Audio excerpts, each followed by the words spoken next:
championship is where the greats become legendary.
Finally, a series goes the full distance. Furia versus FaZe Clan, a crazy 5-game battle, but in the end, Furia able to stand strong, win it 4-2, I believe, in that final game. And Diz, how you feeling, man? How you feeling? I'm devastated, man. I had a lot of confidence in this FaZe team, and again, I didn't see the synergy. What went wrong? They look lost all over the place. AJ missed touches defensively. First killer, it just seemed like there was no calm, there was no energy. One thing to point out though, Sypical played well. I think that's a solid performance from Sypical, and he was carrying that team on his back at times, creating a lot of space, saving the team. And it was AJ, and at times First Killer just looking a little bit out of control, rushing touches, not quite having that aerial control, the flip reset ability, saving that dodge and everything like that, and left the defense open. And Furia, my goodness, they are strong. There we go. Listen, we can talk about what FaZe didn't do all day, but you know we can't talk about what Furia did do. They played absolutely incredible, kept a strong pace, played nothing but energy. When they screamed after the first goal in game 1, I felt the whole entire arena shake already. And I was like, oh my, it kind of woke me up a little bit. I was like, whoa, maybe we got a series on our hand. It was incredible. It's something that they had to earn. I know we had Drew on the cast. He's probably so happy, so delighted, so biased. But Furia actually did everything well. You got to give it to him. You do. I mean, that was a fantastic performance from Furia. I mean, that energy, I think we wanted to see that from them from day one. Day one, they looked like things were a little shaky here and there, but it just seemed like they finally found a style. They clicked, and I mean, it was a problem. FaZe could not handle them. And we got to talk about world spots, because if Furia lost that would have secured the spots for worlds and left everyone else in the wild card. But because Furia won that, there is still 4 regional spots competing for 3 spaces, and that's NA4, EU3, SAM 1, and MENA 1. They're going to be competing for those last 3 spots, and we'll see that as the rest of the tournament. Certainly will. And blame Shiest. Blame Shiest for tweeting out yesterday that Optic v FaZe was going to happen. He said the game battles refs are going to be on our side. No, they're not on our side. You got to blame Shiest. Why did he do that? Shiest, why? Why did he do that? Come on. You can't be doing Exclamation point, help.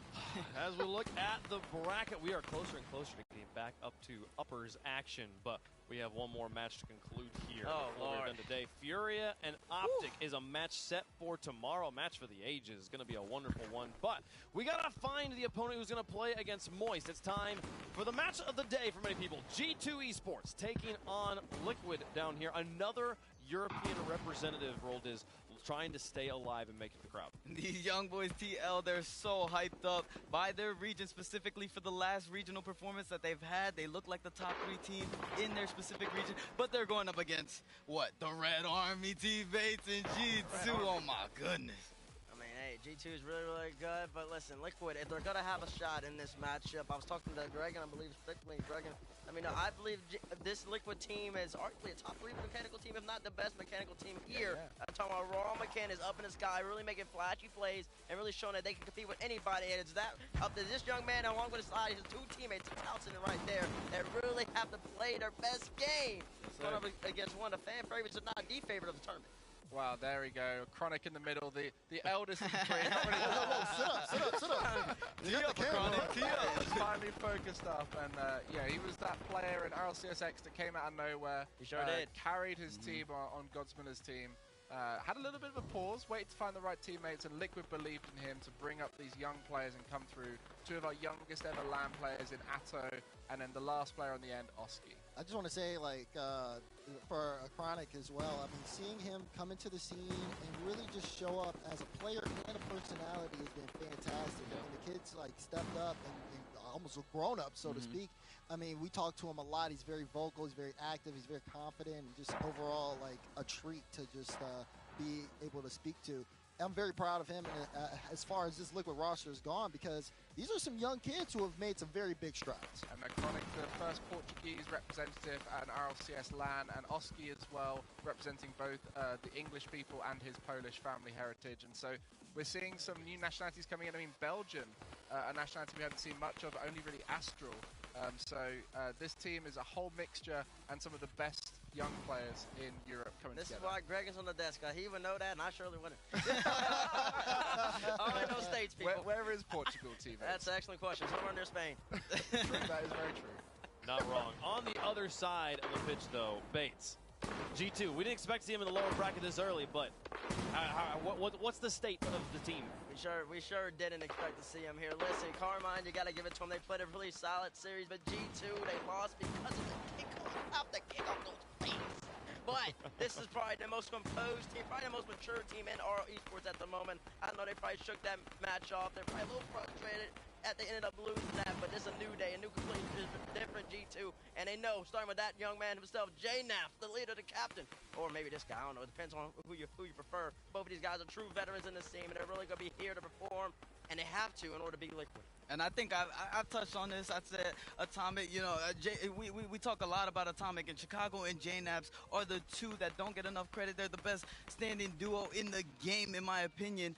But Atomic was that player. They want to step up tremendously. I want to see Chicago and JNAPS step up for this team. Yeah, the way Atomic moves around the pitch is so efficient. No other player flows around the pitch like him. There you go. And I think it was beautiful how Chicago went from one of the more carrying style players before they picked up Atomic, and respected the ability that Atomic had, started to take a bit more of a off-the-ball approach, a bit more of a grounded approach, looking for demos, looking to rotate around his teammates, giving Atomic that space and allowing JNAP's striking to come in. I mean, Daz, we talked to Corelli earlier, and he was saying, you know, I feel like he had to put JNAPS as the third player, the worst player on G2. I feel like there is not a weak link on this team. No, there's not. You can compare best player, worst player. It doesn't matter. G2 is a strong team. They're a great team, one of the best teams in the world. And we've sat there, we've talked about it, we've debated about it, but I think that a lot of people are starting to see that now. Even when it comes to MVP conversations, you can make an argument for almost every player on this team. If not, no, just you can make an argument for every player on this team. They're that good. We're gonna see how well they do in a lower bracket. I mean, this is the first time we've seen them in an elimination situation so early on. How can they fare against a Team Liquid squad that doesn't really have much to play for? I'm pretty confident this is the first time Liquid and G2 are playing in competitive, and definitely on LAN. Both teams are ready for each other. To beat Liquid, I think they're very similar to Carmine Corp, and where they're very aggressive. I think if we just calm down and take a breath, I think it should be fun. I think we want to more win than them because they have nothing to lose, and us we still can go to Dallas if we win the major. So we are really fast on the ball, and we are a young team with a lot of mechanics. We can pop off in every game, I think. We're not going to take them lightly. I'm sure they aren't going to take us lightly, so it'll be a good match.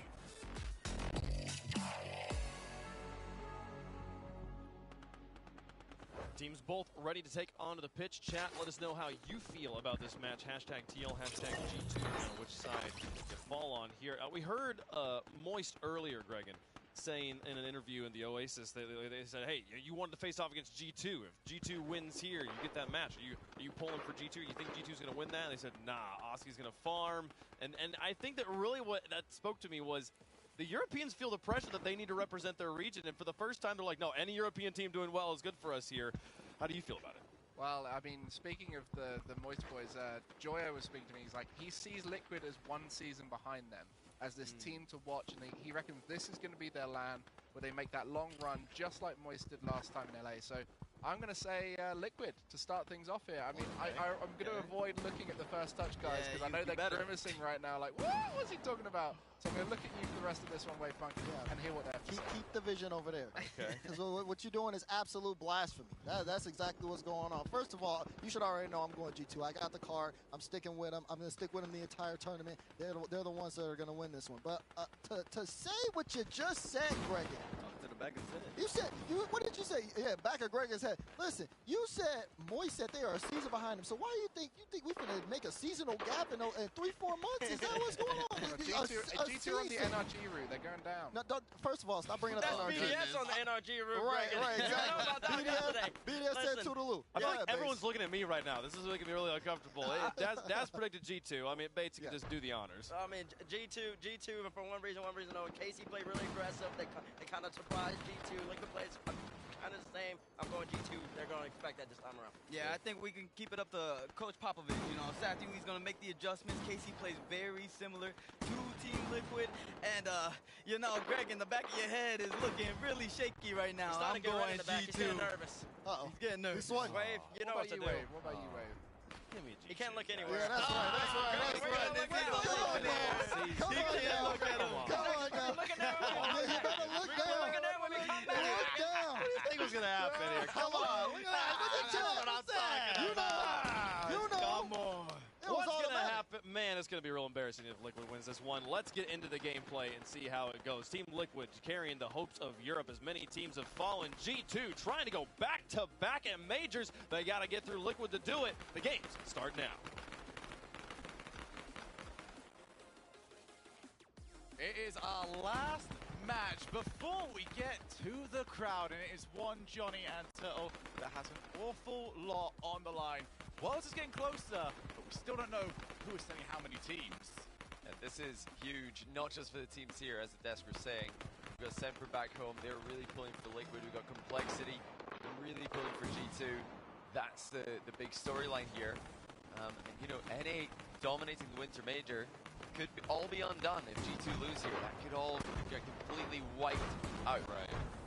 And just seeing them in here and in the lower bracket is definitely something that I don't think any of us expected. Quite awkward to have G2 all the way down here, but it was a tough match against Carmine Corp. But at the end of the day, Team Liquid, we'll see what happens. Oh, your number one region, your number one seed is really struggling, are they? We don't know how that feels whatsoever. Yeah. Way to get yourself onto the board, but they're still under a lot of pressure. Chinap's shot stopped by a Chronic.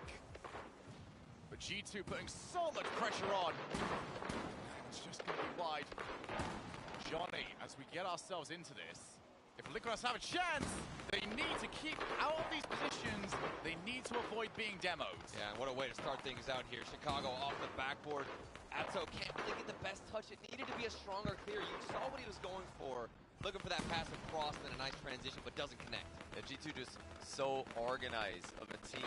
They are always able to connect those passes together. That's one thing everybody at the Winter Major was telling me, is that every touch a G2 player makes, it's a pass in some way, whether a back pass or knock forward into a position that a teammate can follow up on. That's something that we haven't really seen from Team Liquid, and although Liquid might have a mechanical advantage, it's far from overwhelming. And G2 have big advantages in other areas. Well, this is the first time we see Liquid with some sustained pressure. That's something that they like to keep, but as always, the demos, you looking towards that top right. Chicago wipes out one player, and that just gets rid of the pressure on G2. They can settle themselves back down, right back into the blue side of the field. Let's try and do exactly the same yet again. Minute and a half down, G2 know how they want to play. They have managed to put that down.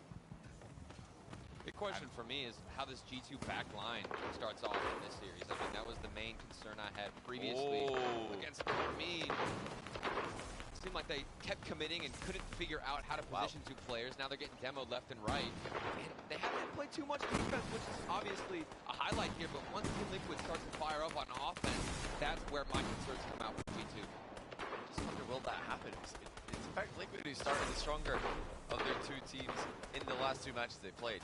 Even against Vulcans, they came out and 4-1 them in game one. So this is great stuff from G2. They knew what they're up against. They knew they were up against a fast mechanical team, and they have done the right prep. They didn't come out here slow and controlled. They really fought for that midfield. They're winning that battle, out-pressuring Team Liquid. Team Liquid have to avoid these demos. It's already been pretty bad in the opening half of this game.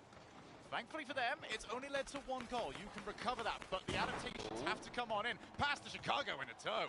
Once again, it's a quick up, but there's always another player. JNabs coming into the back post, and that was off the back of an atomic Chicago near post play. Look at JNabs' positioning. Team Liquid had no idea that he was there. They were able to get the second goal of the game. G2 really dominating the opening game. G2 Esports really proving that they are the experienced squad here. It is the org that has been here forever versus the team that has just got started. And up to now, G2 have been putting that experience on full display. Oh my. Yeah, really tried to not just catch them out, but it's going to be difficult to do. G2 so solid at spreading out their players. As Team Liquid on the hunt. For Team Liquid, I'm starting to wonder, when is Oski going to start ball shaking? I mean, we watched him cast in the previous series for Team Liquid. He was all over the place, getting demos. Wow. And speaking of demos, you can see an attempt from G2 Esports toying and messing with the back line. JNabs just staying active in offense. That's actually tried to reverse up onto the post to avoid that bomb bus simultaneously. jumping in the way of that shot. It's a very awkward position. He knew the bump was coming. He was kind of in a precarious position outside of the net with nowhere to go. JNAP's just made quick work of it. 3-0 G2. Almost got a little bit worse there, but Chicago shot. Show any sort of danger. Team Liquid, they have to stay in constant motion, especially in defense. The moment they've stood still, they have been rooted out by G2 Esports. That's what has led to this 3-goal deficit that they now face. JNAPS wants to try and make that even worse. Oski off the backboard, no support around. He just sees orange cars left and right. Realizes that there's no one around to help. They finally got it here, off the crossbar. Follow-up shot isn't there from James. And now Oski looks to try and retaliate, but as you can already see, Atomic Chicago back live. Need to look for more on that transition. You see him coming out of his own defensive end. Couldn't even find a teammate, just decided to shoot it right on net. And Oski, I talked about him earlier. This time he's not ball chasing, he's striking. 50-50 goes to Ray. Atto dumps in middle. Atomic couldn't get there. Looks like the whole team ran out of boost at the same time. That left them without somebody challenging the wide open shots. He would get one. That, came against the run of play. Even though G2 are up by 3, they're still pressuring. They're still aggressing the midfield. That's something we see from them in North America. Something we've seen from them at the Winter Major. Very consistent with their pressure. Liquid definitely feeling that right now. The confidence that Liquid displayed in both of the game ones we've seen from them, that's a distant memory at this point. They look to be a bit rattled here. Looks like maybe they weren't as confident against this team as we were against Power. That's a great save, but they need a lot more than that. So, off the backboard, no follow-up available. There it is, off the crossbar. So many players use, it's still not got in. 30 seconds, Liquid have to keep this pressure. That play went against them, but they cannot let it get away from this side of the field. Achronic back in control. Oski tries to chase it down. Achronic infield pass. James had it red, but still couldn't get there quick enough. Atto straight back over, and G2 have ridden out the storm. Pinball in front of the net, but there's still 10 seconds left to pass across. Almost found its way into the back of the net. It doesn't. 3 seconds left. A good touch, but not the best from Achronic. However, that's a great bounce. G2, it is just what they have done for so long now, Johnny. We've had a couple of roster moves on this team, but it seems like even back when they were winning E-Leagues, the whole philosophy of G2 has been pressure, pressure, demo, and we're seeing it on display right now. Yeah, it used to be the thing that we talk about, will this play style for G2 ever work? On paper, it sounds perfect for Rocket League. You're just aggressive, passing in the final third, you're stealing the boost, you're keeping your opponents on the back foot so they can't really do anything. And it's kind of been proven recently that is the way to play. If you want to play an aggressive style, you can definitely survive in defense, and you can make those counter-attacking plays work. But the way the G2 play, it is beautiful to watch, and they are phenomenal with their execution, even in chaotic situations like we saw at the end there. Turtle, do you feel like when it comes to that playstyle, like G2's philosophies were maybe a bit ahead of their time? Because now that we've hit a point where players are so good at recovering, it's not leaving those defensive gaps that they used to have. They are just always back. You do not get very often quick, direct counter-attacks scoring against G2. Absolutely, they know how to sustain that pressure, and it's huge. And like you mentioned, things have evolved to the point where you need to be able to control it for what feels like minutes at a time. It's crucial for G2 in this moment, and they've had so much pressure on their shoulders, dealing with what to do with that third man. Does he rotate in? Does he go for an early shot? They know exactly how to bounce off each other, and it just looks like a well-oiled machine, but there were still some issues previously. We'll see how they manage in game 2. Immediately becomes apparent that style of passing, always looking to pass the ball into the net that G2 have, it works brilliantly against teams who go for those goal line saves. Team Liquid have been known for that this regional online. They have made so many crazy goal line stands against teams like Moist Esports, who back them up in the net, even BDS. Team Liquid, they've got some crazy mechanical ability. Yes, we all know that. But when G2 are just passing the ball into the net the way they are, they're not just shooting the ball like goalkeepers and hoping that there's going to be a miss. Then all that goalkeeping skill is for nothing. Well, we can talk about mechanics, we can talk about strategy. Liquid, you're up against the toughest task of this major, and it is bouncing back from a loss, and to compound it, they've not got to bounce back from 1 goal down, Turtle. It's the same issue we saw yesterday against Power. Double commits on the goal line. The third man, the second man, they can't get organized. They can't space out. They both end up committing. There's also a demo on the play. There's no chance to stop that one. Liquid just need to get these mechanics up and running. So difficult to do that when the other team is matching you for pace, challenging you before you can even get that ball under control. This is the sort of position that Liquid have to start from their own backboard, and even then, Atomic is right there in front of them. But here's your player, Turtle, Oski. Old chaser yesterday. He's going to need more of the same today. That's what I want. He was the disruptor on Team Liquid. He was making sure he's getting demos, taking boost. It was also everybody else on Team Liquid, but Oski in particular, always behind the ball, willing to get a 50-50, force an awkward challenge. Here he is again, forcing a challenge to the left side, and they can keep some possession off of it.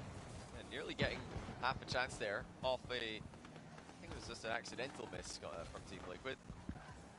Everybody's calling that early these days. Other team might be surprised by it. You definitely don't expect Team Liquid to misread too many wall bounces. Oski, gets that one right on the floor. This bounce wide though. Team Liquid's limited experience really being tested here. This is a great learning experience for them, but if their tournament is to continue after today and to continue in front of the crowd, which is what all the teams want, so all the teams are really playing for today, then they're gonna need to figure something out here. G2 have got the counter right now. Stylistically, they're playing well. Yeah, it's such a difference between the attacking offensive styles of both of these teams. G2 will pass for the sake of passing very often, but for Liquid, they want that individual outplay to create the space for the oncoming player, and that's difficult to do at the moment. They've got to try and put that together. The ball's going to drop down. Oski, booming clear from a very difficult angle to work with. Atomic, going to see Oski yet again. Drop Atomic there just in time. G2 always have a player left. I'm so impressed with the adjustments we've seen out of G2, especially on that defensive line. They're much more distant between them and the ball with that third man, always maintaining a proper distance. Before, they'd creep up way too close, get caught off guard, had nobody back, or they would double commit on the defensive line. Yeah, it seemed like they're definitely a bit panicky here, jumping on the goal line. That shot, that forced a double commit, wasn't moving that quickly. You know, there was time to react to that one, but you can see that they're already thinking about the pre-jump. They're already thinking about the necessary quick move. As Atomic launches in another one, Team Liquid are really struggling here. They can't read the hard hits that G2 are sending their way. Look at the read from Atomic. Before that touch even came out from Acronic, Atomic was right there in his face to smack it down. And that's really good, but the read, I feel like, is almost too easy right now. You're looking at Team Liquid. It feels like they've got in their mind, we're the mechanical team. We have to do that. Right. It's too often. We have not seen an attempt at a power clear. This is more what they usually want to see. But for G2, they're just aware of what Liquid are good at as anybody else. They are just leaving players back and saying, all right, you'll bring the ball to us eventually. I mean, look at the composure from everybody on G2 as well. JNAP's a nice dribble out of his own half. Didn't see that yesterday. He's cutting in on the rotation as well. So aware of his teammates. This is a different roster. So again, looking for that infield pass, always trying to move the ball to a teammate. Lucille didn't actually connect there. Atto able to send the ball down the line as a result. He's met by JNAPs. G2 are never being surprised here by the counters that Team Liquid are sending at them. And they've never been caught off guard by a hard clear or shot. Unfortunately for Liquid, you can't say the same thing about them. They're being caught off guard constantly. You know, full credit to G2 for that. I would call these outplays, not misplays for Liquid, but G2 just being too good. They tried for the drop down pass, but nobody really believes in it at the moment. Liquid are expecting G2 to be quicker, and it is affecting their overall positioning. Zoski does end up missing that one. So will be the player tasked with chasing down JNAPs, and JNAPs still the quicker of the two. 40 seconds on the clock. You get the feeling that if Liquid are going to make something of this game, it has to happen right here, right now. And so with a good block, but where are they going to find the follow-up as Atomic realizes there's no real pressure on him. He's passed two players. He might go the whole way, and he does. It's just too easy. Atomic makes it 3. Liquid are completely lost for what to do. Somebody from Liquid had to have gotten bumped right there. You see him on the bottom just flying past? Okay, I was freaking out for a minute. There was too much space there. I didn't see it happen. 3-0. G2 Esports is dominant. Even a proper word to describe the composure and this level of control that G2 have really inflicted against Team Liquid. They're a sponge. Yeah. G2 they're sponging Team Liquid at the moment. And Liquid might need to free farm here. What do you do if you're just getting completely countered? It's not, it's not easy to, just start doing more team plays. Right. There's a lot of quick calls that teams can make when they're struggling in a series. Play more physically.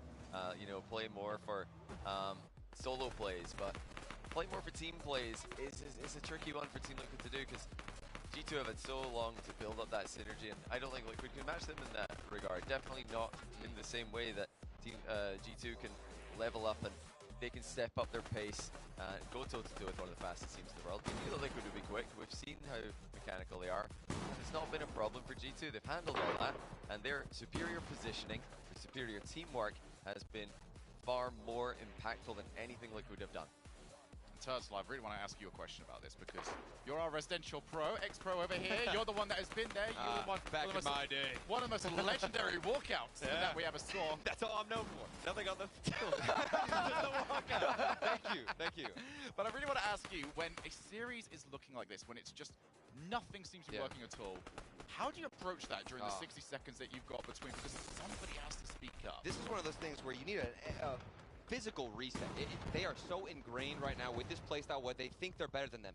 You can see it in their positioning, their confidence. They are forcing this speed on G2 when they don't need to. They've got to do a complete 180, a complete shift. In my opinion, you drop the controller like we're seeing here.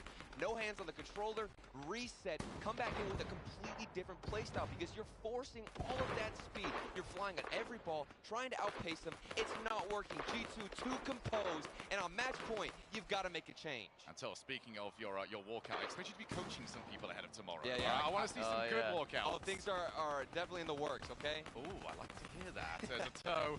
Would like to try and get something started for his team. Nobody around to put that one in. They gave it a go, however. I really like that.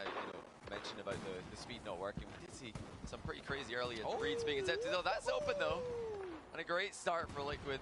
And a much more slower approach already. They're waiting. You can see that Chicago is waiting on the backboard here for a booming touch, for a quick play.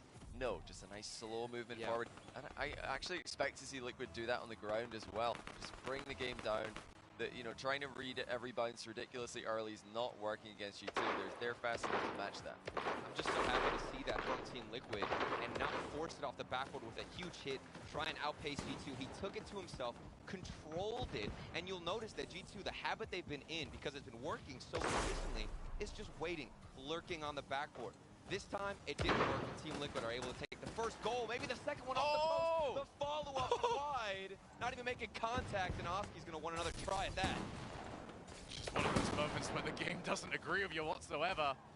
But this has been better from Team Liquid. They are not trying at all anymore to match G2 for pace, and it's working better for them because it means that they can conserve boost an awful lot more.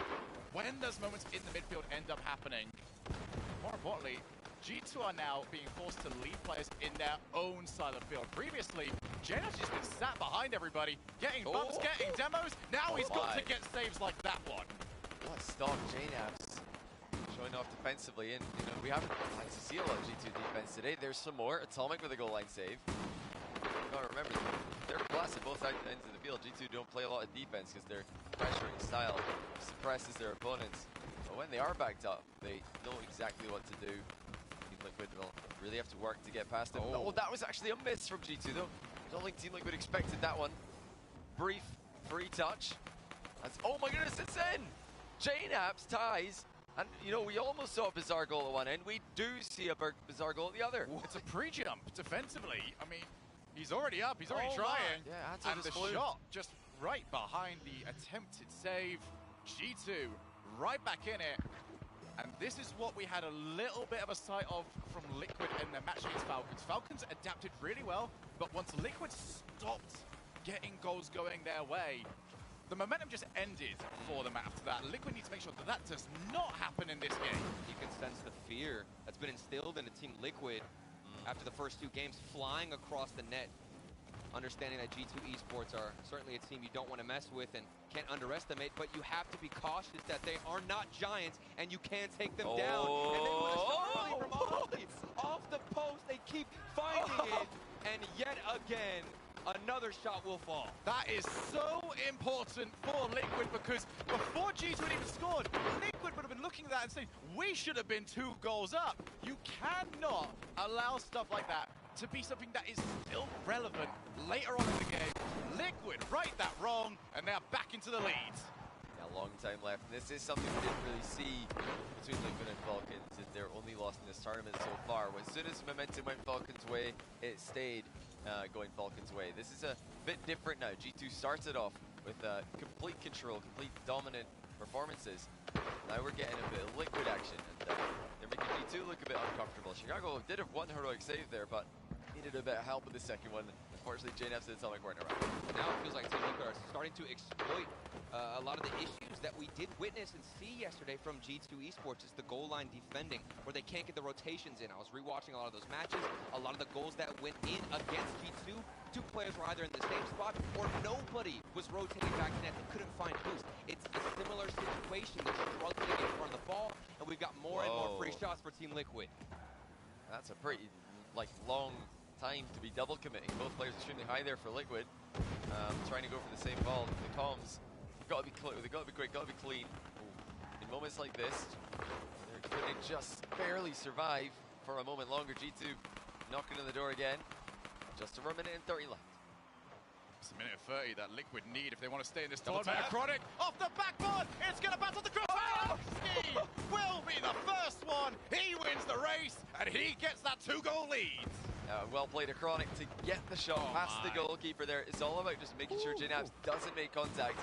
And Oski, knowing that there's something going on here, I'm going to commit the third man. He's going to be there. They're up by 2. It would have been very easy to just sit at the halfway line there and say, hey, we've already got the lead. I don't want to take any risks. But Oski does the right thing. They double up. And now it's far more conceivable to see that lead standing to the end of the game. I love that you mentioned there that the next man was so willing to go up, because that was, for me, one of the biggest sort of negatives that we saw from Liquid against Falcons is that they were so scared to send an extra player. It was just hopeful that one player was going to outplay everybody, and then they were surprised on the rare occasion that ended up working.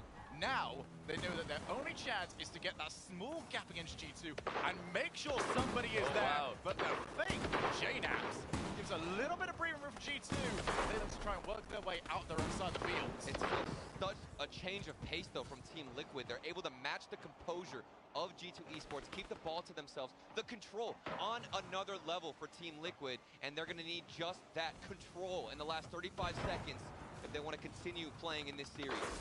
Yeah, it's hard to imagine a team like Team Liquid rushing the touch when they play so quickly to begin with, but that clearly was what they were doing in the first 2 games, as they were jumping up, missing reads on corner walls, side walls, just ending up in uncomfortable positions. Once or twice this game, we're still seeing those double commits, those mistakes, those panicking moments for Liquid. They are, still looking a little bit jumpy, but this is a large improvement compared to games 1 and 2, where they were, absolutely being forced to panic by G2, and the passing play so close to the goal. I mean, in fairness, how do you not pre-jump in some of these positions when G2 are flying at you? Liquid, despite that, have managed to come out with a win. By far their best performance yet. Backs up against the wall, just 1 game away from elimination.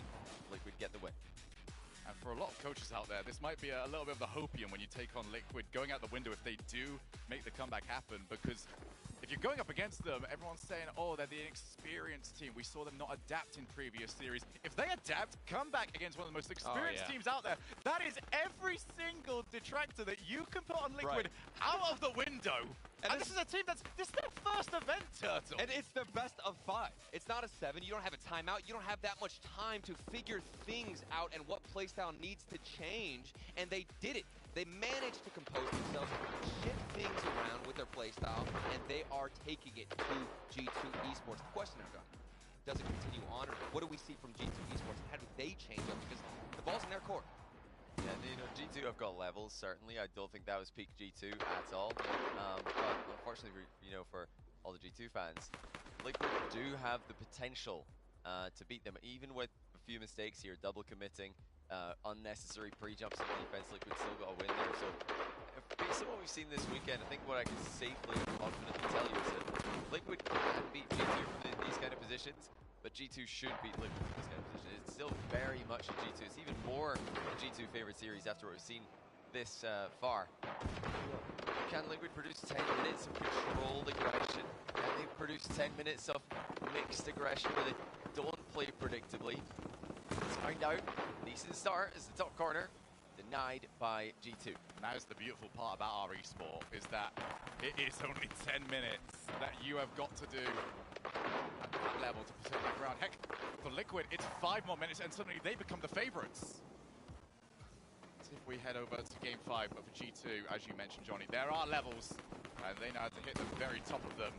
They also know how to deal with situations like this one. They've taken L's, they've come back from game loss. What about our sweeps, though? It happened yesterday. At what point did G2 start to wonder? I don't think we're getting greedy. We finally got away from we the gotta relax. sweeps. We gotta relax here. We're bringing that up. I don't even want to talk about it. I do want to mention the boost stealing of G2. They are starved right now. You're looking at Atomic and Chicago in the right corner. Chicago finally getting boost. JNAB's going all the way down. Controlling the ball, but for how long? And on this transition, if Oski starts ball chasing and mixes in the composure with the chasing, I think that's the ideal and maybe peak level we see on Team Liquid. In fact, I don't want to see the ball chasing from Oski. Really? The pace of that has not worked. You think it's going to throw everything out? I think stick with what works for this game. Oski with the ball chasing yesterday, that worked for them. Not the double commit, though. This, that's not what we want. Yeah, I don't think any strategy we can put forward involves double committing. Chicago already up, looks for the backboard and a toe. Just graciously takes control of it, looks at transition. That's great work by Atto to control the situation there. It looked pretty dodgy. Oh, G2 are so good at setting up pressure off the back of one small mistake. All it takes is one moment where Liquid are mispositioning, one occasion where they double commit on a play, and G2 are all over them. That's the greatness that G2 have, is they capitalize on every mistake. You're going to get more mistakes in situations like this. Pressure's rising. Both teams trying to carry their regions and carry the teams back home into the World's Wildcard, as well as sending themselves to the LAN with the crowd. Commencing tomorrow. Chronic might go the whole way, but Atomic actually relatively composed with that one. G2 doing a phenomenal job of making sure that the oncoming third man from Team Liquid is coming from the wrong angle. They shift the ball, make sure that the shooting angle is no longer there for them. Do get the shot from JNAB's Oski. Just there in the goal. Great goal line defense from both teams. We're gonna need more of it. Chronic goes off the backboard, couldn't get enough height. He was on low boost, probably didn't want to spend it without being able to get back. Big whip from JNABs. Even though that transition did look beautiful, every touch was deliberate and to a teammate. G2 Esports, of course, we always talk about their passing, implementing it here on defense and getting bumped on the back line too, but JNABs can still get the clear, and this is a big break for them. Will they be able to punish or at least start something on the side of Team Liquid? And doesn't fall in. Save! That's a huge save as well. Team Liquid a goal down at this point, I think, might just send them over the edge. It's a nervous-looking team at times, but they are so talented. And right now, mechanics, defensive reads. Oh, what a bump! That's got to be surely a goal. It is. Atomic takes his time with the post rounds, and how are you going to get the ball past a goalkeeping team like Liquid? Take the goalkeeper out. Chicago with a huge play. Mentioned this back in game 1, Turtle. You cannot stay still against G2 Esports. They will find your defender, and they'll make sure that you are defender in a past tense. The rotations are just simply too clean right now from G2 Esports. Finally got that demo and taking boost. You'll see JNABs being a nuisance. This one on target too. Liquid, the biggest test of the series right now. As you said, Johnny, it was really important for Liquid to get that first goal. They haven't. It is now even more against them. Minute 20 left here. It is time to put it all together. A Chronic had to reposition himself. Means that they cannot keep control of the ball, but still, they scramble for it. All three players commit to midfield. Oh, it's got it to Oski. Just narrowly. Didn't find the car. Huge defense from G2. That's been, I think, the focus of the last 2 games. They're just waiting for mistakes. They're letting the chances come to them. Fantastic positioning as well by Chicago. They know exactly what Team Liquid are trying to do here. They're looking to lob the ball middle, get up quickly, and again, just beat G2, not to a read, but to an aerial battle. It's going to require a monster play from Team Liquid. We know they're capable of it. Absolutely. But the one downside to that play style is each play that you create like that takes quite a while. Pass to Oski! He ends up missing it! Great save! Keeps it out of goal! Team Liquid have to give up temporary possession. JNABS goes up, gets a good enough win. 30 seconds on the clock. Unreal flip reset from Oski, the power. And there's more! Oski with a finish! Liquid tie the game. Don't give up. You've still got time left. Keep feeding that ball into the midfield. And this time it's going to be Oski not chasing, but instead continuing to strike. And he's on target. And how impressive is that? They went down and they chose a strategy. Feed the infield, keep it going, because G2 cannot stop all of them. Rather than just going for whatever, seeing what will work, Team Liquid knew what they wanted, and they got it done. 10 seconds, next goal could send us to Champions Field, or it could send Liquid... Acronic! He has chosen Champions Field! Acronic puts Liquid up by 1 with just 5 seconds left. And just as it looked like Liquid were down and out of the tournament, the youngsters have produced 2 brilliant passing plays and 2 equally good finishes. You've got to be kidding me. 5 seconds left and you pull that off. But hold on a second, G2, there might be a chance this bounce is good enough, but it's missed in the corner. And we are going the distance, Shogun. Was there ever any doubt? We saw some sweeps earlier on, but there was no doubt that the matches would start to deliver. Furia managed it in the last one, and Liquid, maybe there was a small amount of doubt and maybe where this was going to go, but they have brought the hype, they've taken us to Champions Field, and now, Johnny, it's 5 more minutes. This is an exciting prospect, to say the least, but also a terrifying prospect for G2 fans. They're up against a team who have nothing to lose. They don't have any world scenarios in the line for themselves. They're maybe playing for Semper back home, but after speaking to them earlier, you know, that's not really something they're thinking about. They're looking at what's in front of them. They've got G2 esports to worry about. And wow, that was just something we didn't really see from them earlier on in the tournament where they're losing to Falcons. They just looked like they didn't know what to do. They didn't know how to adapt. It was just a situation they hadn't been in before. But way to turn that series around. G2 waiting for mistakes, and instead they got hit with some big plays. And full credit to their coach on doing that. You can tell this time, that entire time, that he gave them something to chase, gave them an objective to go for, Turtle. And they delivered. Yeah, game 3 was completely different. You could feel the shift, not only in confidence, but in the approach from Team Liquid. And since then it was smooth sailing. Well, relatively smooth sailing. Maybe scoring 2 goals in the last minute isn't ideal, but whatever works. And in game 5, so long as that ball drops and you've got the leading score line, you're going over. G2 swept by Carmine Corp, reverse swept, sorry, by Carmine Corp yesterday. Now, 1 game away from being reverse swept out of the tournament by Liquid. You know, this has been a surprising tournament in many ways, but I can almost guarantee that nobody predicted G2 being sent home after 2 reverse sweeps against them. I certainly didn't. I thought G2 were going to be the favorites here, but they are starting to crumble. It's a massive save by Atomic. They needed that so badly. An opening goal for Liquid would have swung momentum so heavily. And Chicago had to slow it down. Low boost off the side. Double commit, double the power. Running out players. JNABS wanted to find a toe. Didn't quite work out. We are in a tournament, everybody, where the NA and EU #1 seeds might not even see a crowd. G2 will do everything in their power to make sure that is not the case. But when you give a toe this much positioning, then you're up against it. Whereabouts is that ball going off to? It's dropped down, and Chicago will be very thankful about that. Absolutely. This is the game 5. We wanted to see a shootout between both teams. Not the best positioning, but it's not on target, and he recovered just in time. Big time panic by Atomic. They're completely out of boost and flips into the post. Thank goodness for him. There was no immediate shot. Now the fake coming through for Liquid. They're changing up the pace. This is something that we talked about earlier, and they're bringing it out in the series against G2. It's open, but Chicago recovers. How often can G2 bring out this goal line save? Atomic almost goes the entire way. You can see G2, they just fan out. They wait to see where that ball is going to go. Off the post. Oski will clear the lines. Let's go to the opposite side of the field. Oski goes up, wants the reset. Got it. Leaves. Almost finds off the back post. Here comes a toe. 2 players used from G2. And Atomic recovers in time to get rid of that ball. Perfect by Atomic. He needed to get that extra touch. It was about to be a free ball for Liquid. It is now. Acronic's there, and it's in. Liquid lead in game 5. Acronic with the follow-up, waiting. Look at the patience from this man, the 3rd man back. That ball rolls out to him. Atomic Atomic pre-jumps, but he can't get the read, and Team Liquid up 1-0. Guys, these are supposed to be noise-canceling headphones in an empty arena, and even I still heard that from everybody out there. The entire arena wants to see what these young guns can do.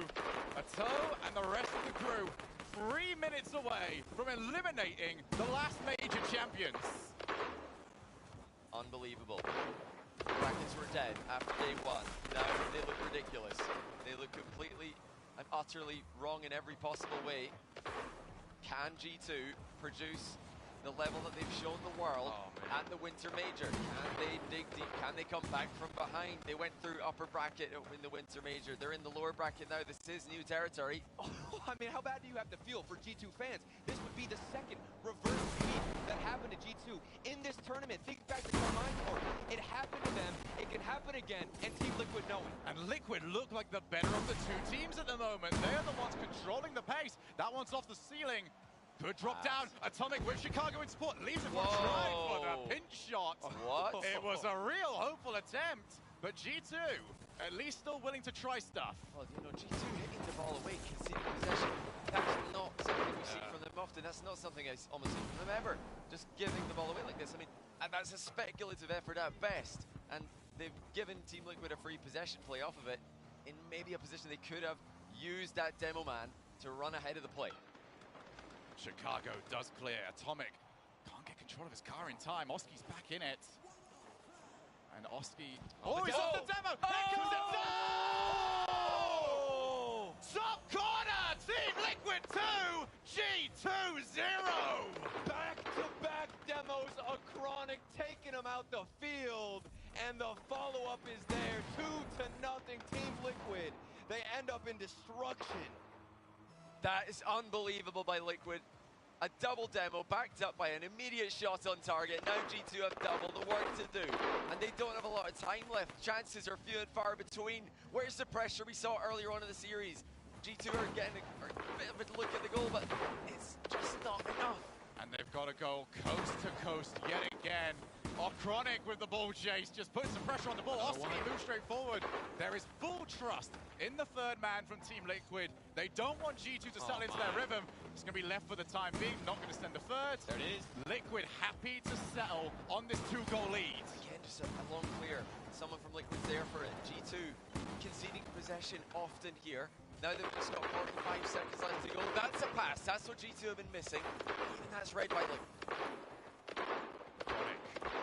Goes off the wall. JNAPS has to recover it yet again. The last thing that he wants to be doing in this position is playing defense, yet they've been forced to. Atomic almost finds the drop down pass, but he's outpaced yet again. We were not even close to saying that earlier on. And so wants to try and walk us the whole way. 1-on-1. Puts it straight to Atomic. Oski's still around, which means that there might be a breakaway opportunity for G2. They need to take this one back in there. Chicago looks at the player instead, drops, and that's off to the side. They're trying to keep the pressure going, but their best chance there has come and gone. It's end to end. The time is gone. All that time. It's wasted it, but G2 get one more.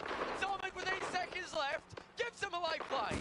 One sign of life. They've got one more goal, and they can figure this thing out. 8 seconds left. This is their chance. What they've been waiting for. Need something special to kick off here. What have G2 got planned? We go in Chicago, it is, sights it hard into the sideball. JNAPS can't read it. It's Liquid's ball. Here we go. Atomic, full boost and options either side. He's got to get it over to him. Good pop over the first player. Chicago takes it away from Oski. You're going to receive Kronos here to take a wall. Oh my! Matter! G2 Esports. That is something special from a rookie team.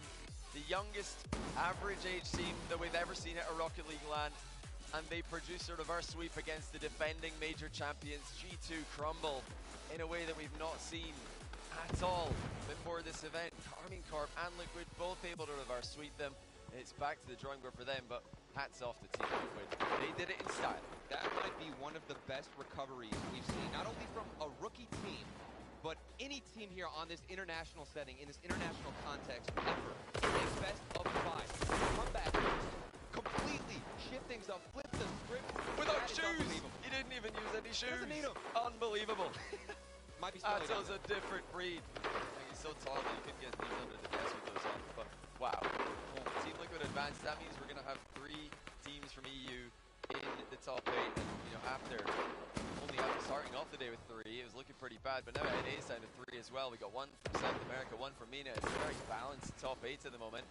And it's all still on the line with the world's spots. It's now actually Complexity's world's wildcard spot that lies in the balance. If Falcons can win 1 more series, Complexity will miss the wildcard event. I think that Semper might actually be confirmed. As Des, you're going to let you know. But Liquid, we're going to be the team who take all the credit. Guys, I just got a very simple question for both of you. You ready for crowds? Hey, are you ready for something like that with a crowd? I hope we have the same level. Just you alone is enough for me. Just you alone. Imagine everybody else. Yeah, I want to point out this was like earlier. Further in. Just keeps going all over the place. Get it out. Get the pocket squared out for the lads. But today was a day of I'll take much better. Today was a day of recovery for EU. They have put it all back together. They are sending 3. North America sends 3. South America sends 1. And MENA, over in the upper bracket, have got their team as well. I just want the region from you guys real quick. Who's winning it? MENA. All right, well, at least we know which team that is now. I still believe Moist. Yeah? I think Moist are going all the way. Okay, well, I'm right in the middle. I don't have time to say defense. I'm going to say anything about any of this. However, we're going to be seeing all around with us tomorrow. It's full crowd day, Johnny. I think we've got an interview, Shogun. He turned off his production. I did.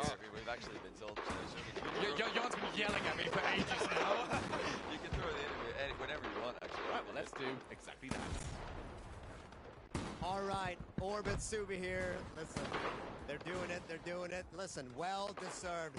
My hopes and dreams are crushed with G2, but that's the name of the game. There's got to be a winner, there's got to be a loser. That's just how it goes. You decided to reverse sweep. Feeling pretty good, I guess? Yeah, of course. We just wanted to create some excitement for everyone, for viewers and stuff. So, yeah, that was easy. It was actually ice cold. Easy. Listen, Iconic walked up to me and he was like, hey, Orb, just so you know, when we do our interview later, I will have beaten G2. And you did just that. Was it really just to get to me? Is that really what this was? Was this a hitman job? Of course. Bro, I don't even know what to say because, like, yeah, I told you that. Man, that was, of course, just for you, bro. I caught your eyes. I was standing over there before. I just caught your eyes real quick. We kind of just traded eyes, and you were like, and I was like, okay, he seems locked in. He seems ready to go. But yeah, tomorrow you guys are gonna play in front of a crowd. How exciting is that? Actually, I think we played today for that. So yeah, we want just to prove to everyone how good we are. Proving just that, Subi. I mean, to me, you say you might have been confident and all that, but in games 1 and 2, I didn't see the confidence. You guys looked flat. It looked like you had flat tires out there. You could barely jump. You were slow moving. And then something happened in game 3. You guys really just felt like you unleashed your true selves to where you were able to go for bumps, able to go for those insane aerial plays. What changed? What were you telling them in their ears from games 2 to game 3? I think we're focused too much on what they're doing and what we should be doing around them. So I just like Ujit said, boys, let's forget everything. We're way better mechanical than them. Let's just play the game around mechanics. We're playing bad right now. We just need to step it up as a whole team. And that's what they did. Just step it up as a whole team. Everyone started stepping up, scoring good goals, and we just won the game. Well, it wouldn't be right unless we rewinded the clock a little bit to game 4. That was insane. It looked like G2 was going to take the lead. And then in come you boys, sure did. Tie it with what, 5 seconds left, and then just, no, we don't want overtime. We're going to end the game. I mean, where does this confidence come from? I think XP he became Pep Guardiola, and he gave us a pep talk after the goal when they scored. So when we scored, like that first goal, like confidence came up, and then just from the kickoff we just went crazy. Now going into game 5, we talked earlier off to the side, we're just hanging out, and you know, we talked about nerves, and we said, okay, after about the first 30 seconds, they go away. But game 5, do those nerves come rearing their ugly heads again? I'm sorry, or are they gone? You're not thinking about it. It's just another game. They definitely come back. We never lost a game 5 against them. So we're not gonna lose. Then. So listen, looking at your prep for tomorrow, what can the fans expect from you guys when you guys take the stage? The best. simple. Short, simple answer, the best. All right, well, congratulations to Liquid for beating my lovely G2, all right? Well, and how fitting for Liquid to be here to one last time water the Oasis for us. And, you know, it's grown over the weekend, but unfortunately, that's it from down here on the floor. We have had such a good time getting to know all of the players, but tomorrow we're going to finally have fans in the building one last time. Yes. But we need to go back to the desk to wrap things up, and that's exactly what we're going to do. Subi and Orb, we appreciated the Oasis all weekend, and what a battle. What an accomplishment. But the #1 seed is a curse if I've ever seen one. Bates. Are you? I don't know. I don't know if he wants to talk. You gonna be all right? Wave, man. Listen, first off, I'm not looking over there near the dragon. Yeah, now he provided no brief rationales of why Liquid's gonna win out other than next season nonsense. And then Liquid has somehow reverse swept G2. Oh, it was deja vu. I saw T-Bates up on the side, and we locked eyes just before the last reverse sweep, where Bates got really excited, and I was like, it's not over yet. And he was so sad at that moment. This time he went, I'm not doing it again. I'm not doing it again. You say somehow reverse swept G2. Like, this hasn't happened so many times. I don't know. Like, Liquid hasn't done it. It's the no 1C curse. It's the Dazzling curse. He pulled G2. He brought the NRG voodoo. He put it on G2. And all of a sudden, Greg over here had the UK home field advantage in the pressure. And then all of a sudden, Liquid just after game 3, something about game 3, the European team. Oh my when God. they're down, he got a vein popping out the forehead. It's a copium overdose. When they're down 2-0 against G2 EU, they just turn it up. I don't know whether they're switching controllers or they're calling their mom, whether they're going against some beans off toast. Regardless, they start popping off, man. You gotta give it the Liquid. I need a medic. We got a copium overdose on L5. G2 down. Man down. Bates down. I mean, you got to hand it to Liquid. They started playing phenomenal. I gotta hand it to the young guns. Yeah, they were playing so well, but I think G2 started to. We spoke about it earlier on about the way Moist play. It's so scary when your opposition start doing all these different things. You can't decide what to go for. And I saw G2 start to get a bit hesitant, uncertain on what they needed to intercept, what they needed to block. It opened up a bit more room for Liquid, and that's when they started using those mechanics, using the flip resets, bringing in the demos, and taking that defense out of the play. Yeah. So fair play to Liquid. Hopefully they can replicate that from the start as they go into the next stage, because they deserve to play at that level every time. Yeah, and I was down there with a couple of players, and they were like, "This is the Liquid that has been scrimming day in, day out." That's exactly what they expected to see from this young team Liquid squad, according to the scrim results that they had in the back.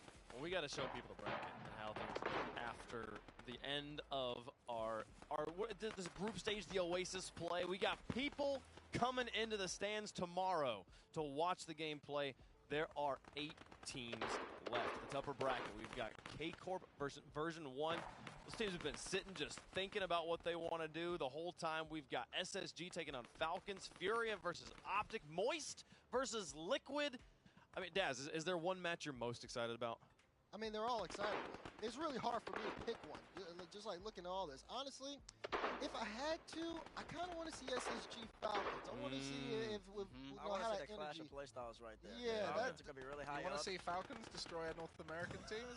Don't talk about anybody getting destroyed, okay? We saw your #1 seed get destroyed first round. I don't want to talk about this. Our #1 seed can win a game. Right, we still got 2 NA teams in the upper bracket. They're still going to be making a push, okay?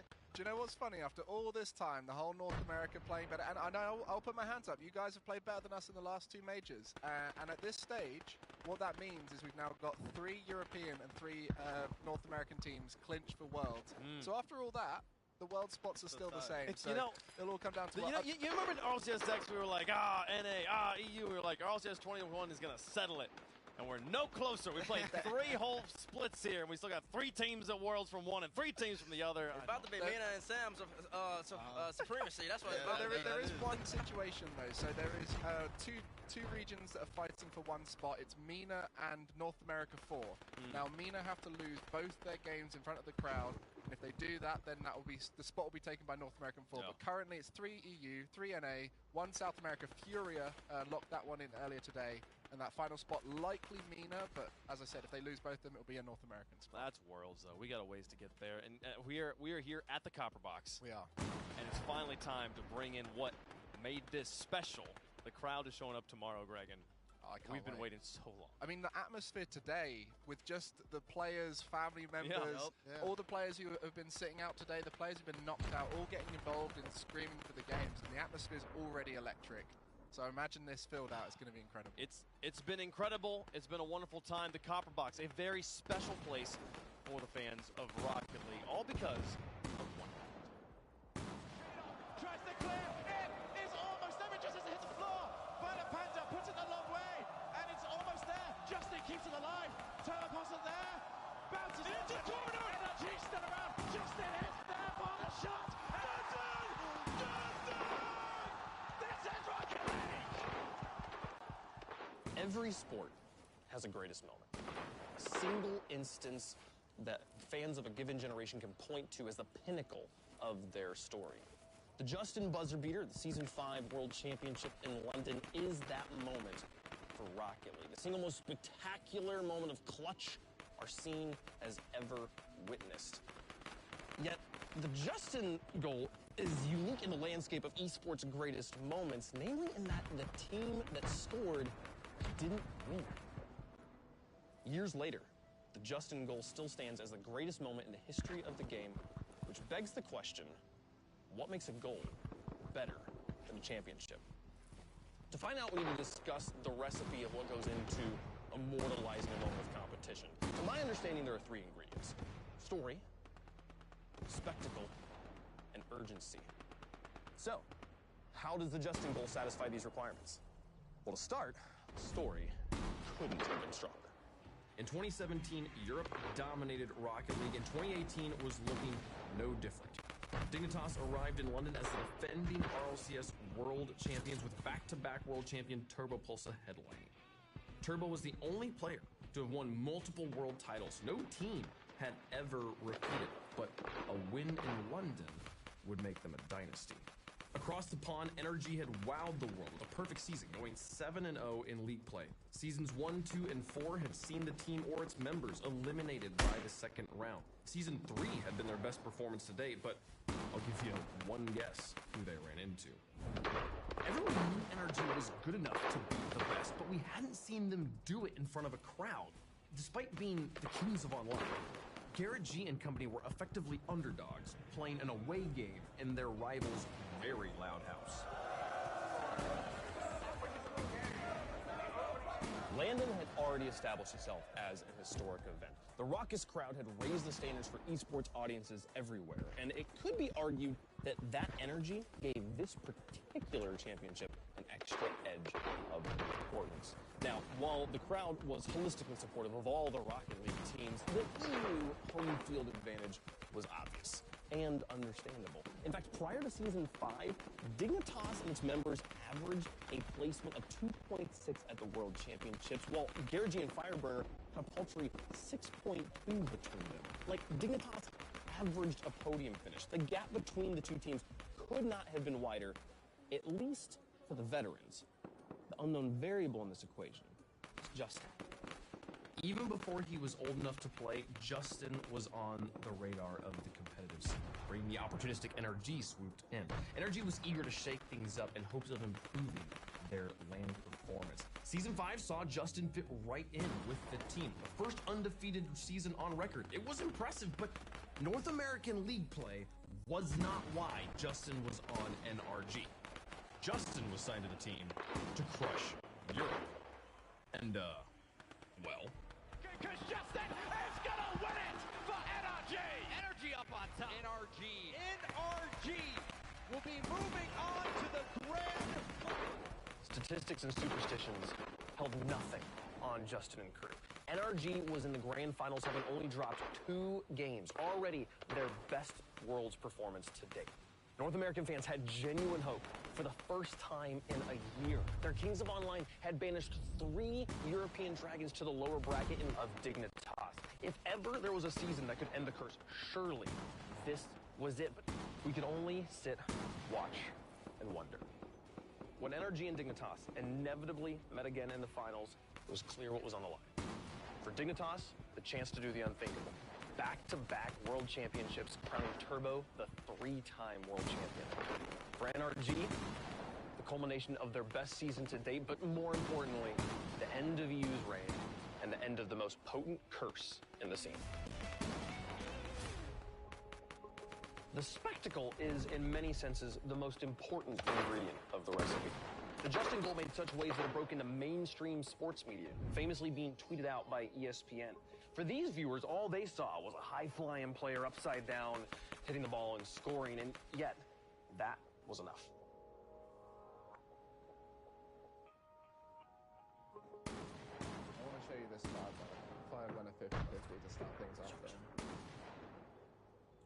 So the first of what I like to think of as string of miracles in this moment is this 50-50. You can see how late Fireburner jumps and stays grounded to the last possible moment. This is because Turbotoss is trying to get that ball down, Fireburner is trying to keep it up. So he manages to get the angle underneath this ball and send it out to the side, and you can see that point of contact directs it to the side at the curve and creates that amazing bounce that we all know and love that sets up the Justin shot. That is the beauty of Justin's prediction here. He commits to a shot in a situation where most people wouldn't go for the shot. He jumps early with just enough boost to score this goal. Normally people will go for the backboard or look to pass this or keep it high as possible. He confidently goes for that shot, and that's within 0 seconds. He knew he had to score at that moment, and there was such little angle to score in that. He finds that perfect angle just behind K-Dot. And if you look at K-Dot, he was so close to making that save as well, but it was just the fact that Justin sent it behind him that made it impossible for K-Dot to save. Violent Panda, millimeters away from making the save. Everything was perfect about that shot, and that's why it was so unbelievable at the time. 4 seconds left! NRG need this immediately. 4 seconds left. Despite the fact that the game doesn't end until the ball touches the ground, the physical time represented on the clock makes an impression on your psyche. This is important.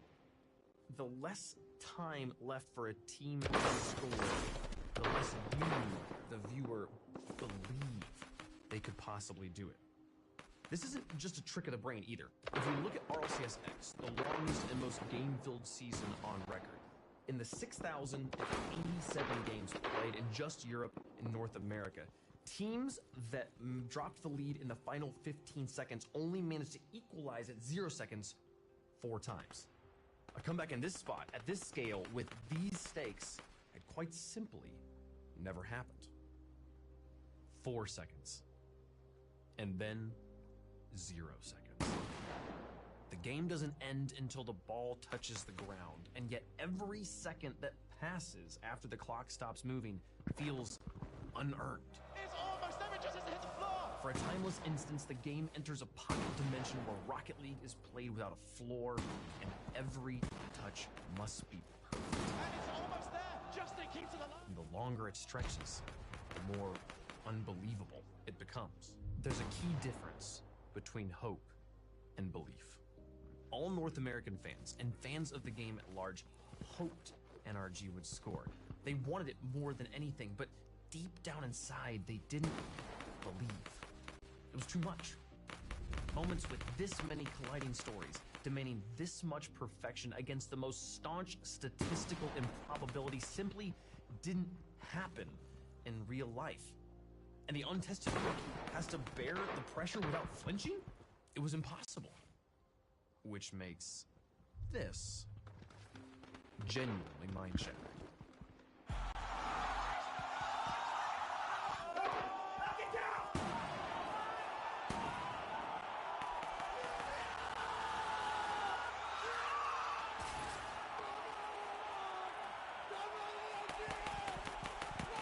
This moment superseded the ultimate outcome of the game because it transcended conceit. When you witness the impossible for a moment, the rest of everything stops mattering. Titles and trophies were suddenly entirely secondary because the audience of the Copper Box had witnessed a miracle. When the mind has to confront the manifestation of that which it knows to be impossible, the only conclusion left is magic. Rocket League fans will soon be filling the Copper Box in unprecedented. Return to these hallowed grounds brings a nostalgia of how our game was changed forever last time we were here. The Spring Major champion is the reward awaiting one team at the end of this tournament, but fans can hope for something more. What does it take for a goal to be better than a championship? It takes the shattering of the impossible. In short, it takes a miracle.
Championship is where the greats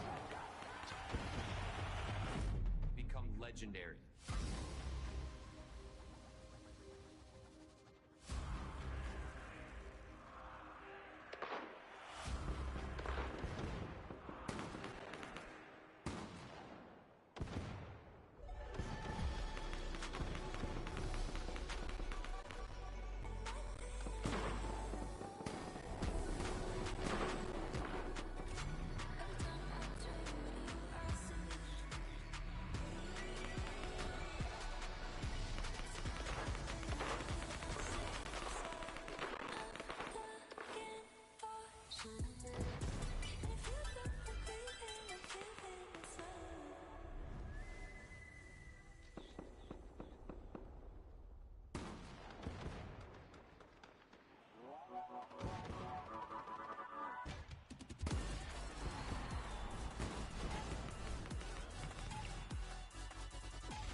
You show me what that is. Mana dia? Ini dia cuma semua buat kocak. Ah, tahu.